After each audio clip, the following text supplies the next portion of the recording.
feel like it was a setup. Yes, I do. I do. I don't know what the how the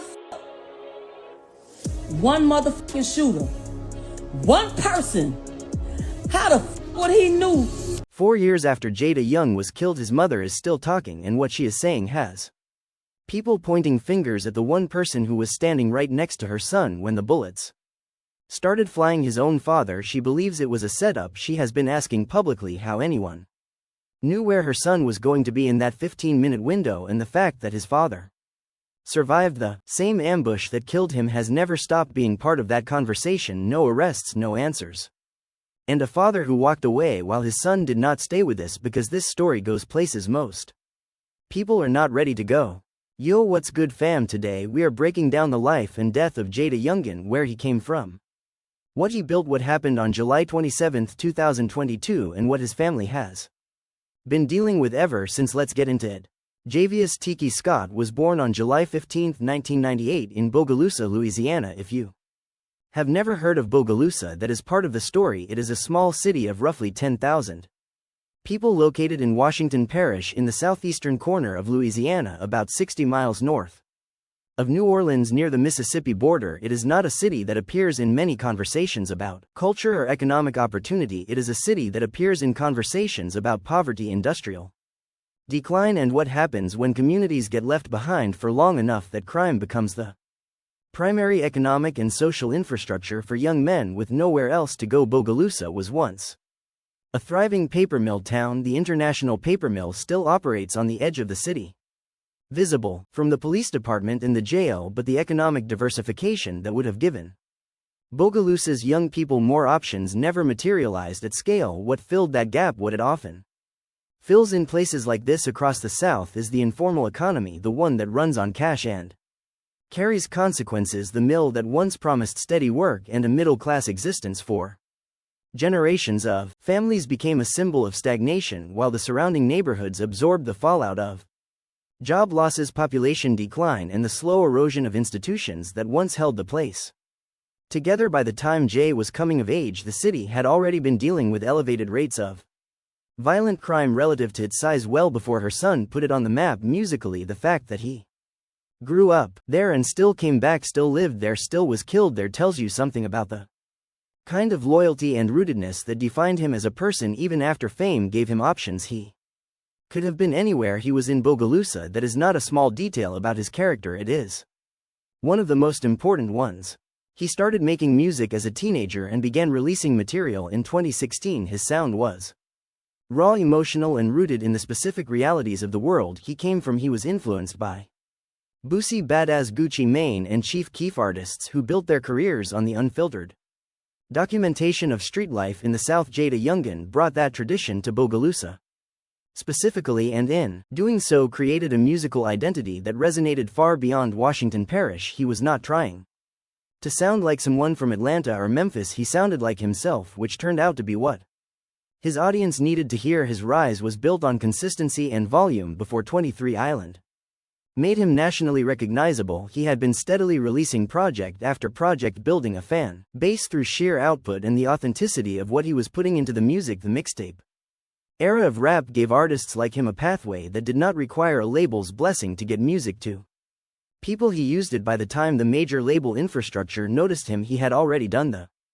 foundational work himself. His 2019 single 23 Island became his signature record. The song received double platinum certification from the RIA, which for a rapper from Bogalusa, Louisiana, without the kind of major market machine behind him that most double platinum artists have access to, represents something genuinely remarkable. The same year his debut commercial mixtape, Misunderstood, peaked at number 43 on the Billboard 200. His debut studio album, Baby 23, released in 2020, reached number 46 on the same chart. His second commercial mixtape, Endless Pain, and third commercial mixtape, 23 Is Back, followed. These were real commercial achievements from a real artist who had built his entire career from a small Louisiana city that most of his listeners could not find on a map. He signed with Cinematic Music Group and Atlantic Records, which gave him distribution and promotional infrastructure but did not fundamentally alter the independent energy he carried. He was still the kid from Bogalusa on a national platform, and his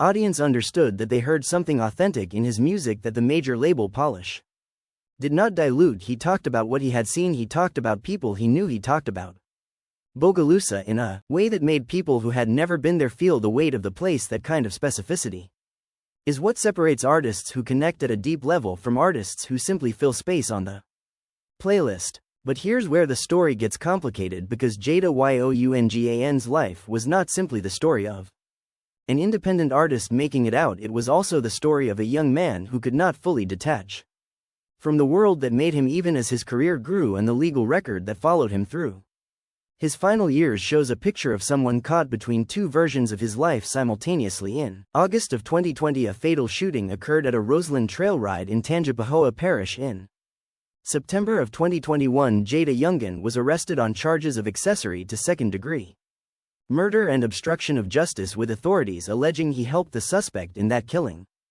evade law enforcement. He posted a $175,000 bond 4 days after being booked and was released. The charge placed him in a complicated legal position while his music career continued generating attention and income. Then in October of 2021, he was arrested again during a traffic stop in Washington Parish, this time facing charges that included drug possession with weapons present, illegal use of a controlled substance in the presence of a minor, obstruction of justice, and contempt of court. He bonded out again in November, hours after posting that bond. In November 2021, Jaydayoungins was shot in his car in Georgia. He survived. It was a sign of how dangerous the environment around him had become. Even outside Louisiana, the violence was following him to places that should have been outside its reach. In February 2022, he was shot again in Georgia, surviving a second time 2 separate shootings in the same state in less than 3 months. He was a man who had made it out in the career sense while remaining embedded in a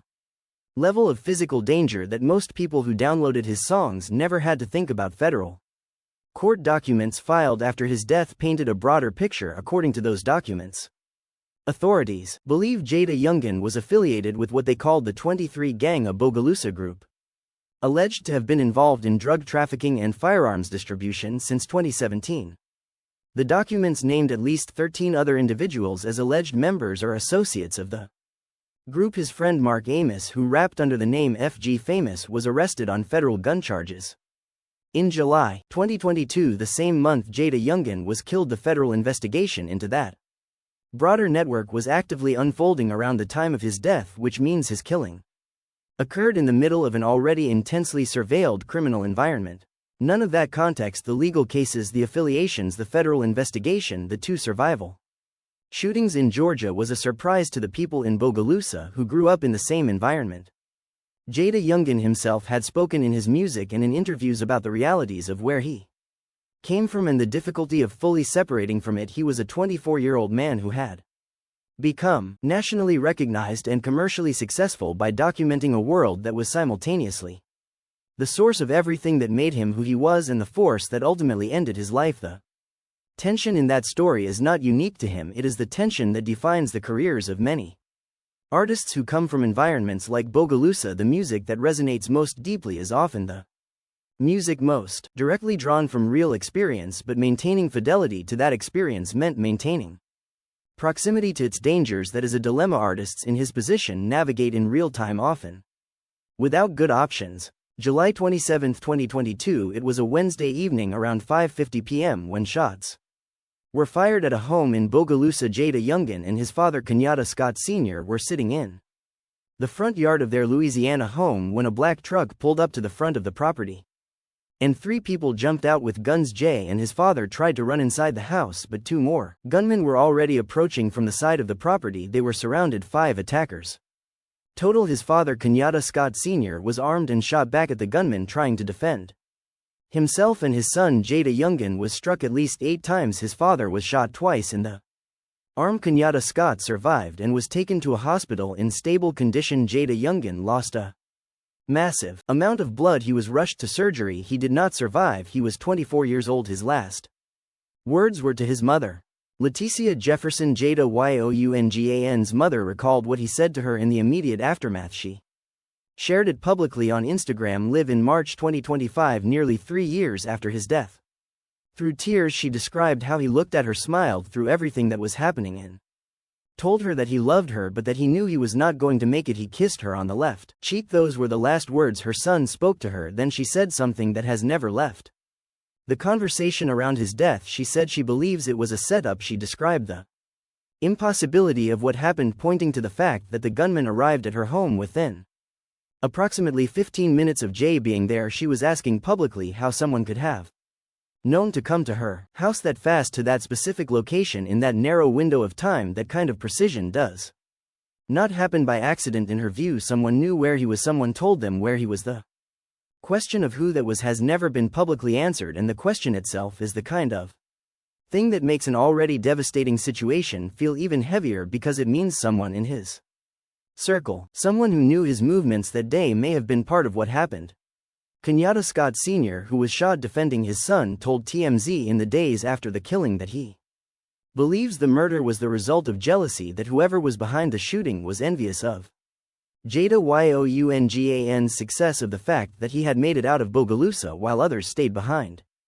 He added that his son did not have beef with specific known enemies and did not believe Jay knew the gunman personally. Police Chief Kendall Bullen indicated that authorities were considering all motives, including gang-related and retaliatory violence. There is also one more detail about the aftermath that Leticia Jefferson made public. According to her account, police searched her home after the shooting and took $90,000 that had belonged to her son, grieving a son who was just killed, and simultaneously having his money removed from your house by the same institution that is supposed to be finding who is responsible. That is an additional layer of pain that rarely gets mentioned in the coverage. The immediate aftermath in Bogalusa was violent. 3 additional shootings took place later that same night in the area. A vehicle was hit by bullets near Superior Avenue Drive. By incidents occurred near other streets. The police chief Kendall Bullen told reporters that authorities believed the violence was retaliatory in nature. The city was responding to his death in the way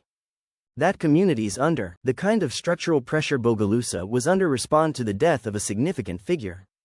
With more violence as other parties in the underlying disputes took the moment of chaos as an opening for settling their own accounts. Bogalusa Mayor Wendy O'Queen Perret released a public statement calling it a senseless shooting and asked Louisiana State Police to assist local authorities with the investigation. The involvement of state police reflected what local departments in small cities frequently require additional capacity that a department the size of Bogalusa's cannot provide on its own for an investigation of this scale and complexity.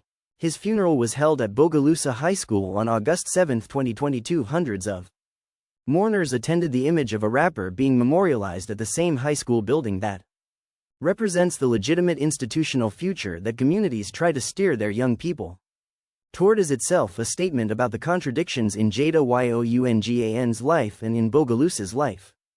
He was the city's biggest cultural export. He was buried there, mourned by the same community that had watched him grow up and watched the environment around him create the conditions for his death. His grandfather L.C. Jefferson said in the days that followed that there will be no stone left unturned until they find out who took him. Now here's what makes this story different from a lot of rap deaths. The case is still open as of 2026. No arrests have been made in connection with Jaydayoungins' murder. The Bogalusa Police Department has not publicly identified any suspects. 4 years of investigation have not produced a public charging document naming the people responsible for a case that involved a nationally known recording artist shot in front of his father by multiple gunmen on a Wednesday evening in a residential area. The absence of arrests is significant. It reflects real investigative challenges that are worth understanding rather than simply dismissing in communities like Bogalusa, where the social fabric has been strained by decades of disinvestment and where the relationship between residents and law enforcement is complicated by history and by the ongoing realities of the community. Securing witness cooperation in a murder investigation is genuinely difficult. People who saw something may have reasons, personal, practical, or fear-based, not to come forward. The 5 people who allegedly carried out the attack did not do so in a vacuum. They came from somewhere. They are connected to someone, but turning that knowledge into prosecutable evidence in an environment where talking to police can carry severe social and physical consequences is a challenge that no amount of good investigative Intention can simply overcome. There is also the complicating factor that Jaydayoungins' death occurred in the middle of an active and complex federal investigation into Bogalusa gang activity. The 23 gang investigation, the gun and drug charges flowing through the area at the same time, all of that was happening simultaneously when multiple investigations are running in overlapping territory. The coordination between local and federal authorities adds layers of complexity. Information that is relevant to one investigation may complicate another. Timing decisions about when to move on one piece of the case can affect others. His father, Kenyatta Scott Sr., has spoken publicly about his belief that the killing was an ambush, that Jay did not have a specific personal conflict with known enemies that would have made this predictable, that the 5 gunmen came prepared to do something specific and did it. He has asked that fans remember Jaydayoungins as a good, humble and respectful kid. That framing matters because it pushes back against the narrative that attempts to explain his death purely through the lens of the street activity that surrounded him. His father, who was standing there, is making a distinction between who his son was as a person and what the world around him looked like from the outside.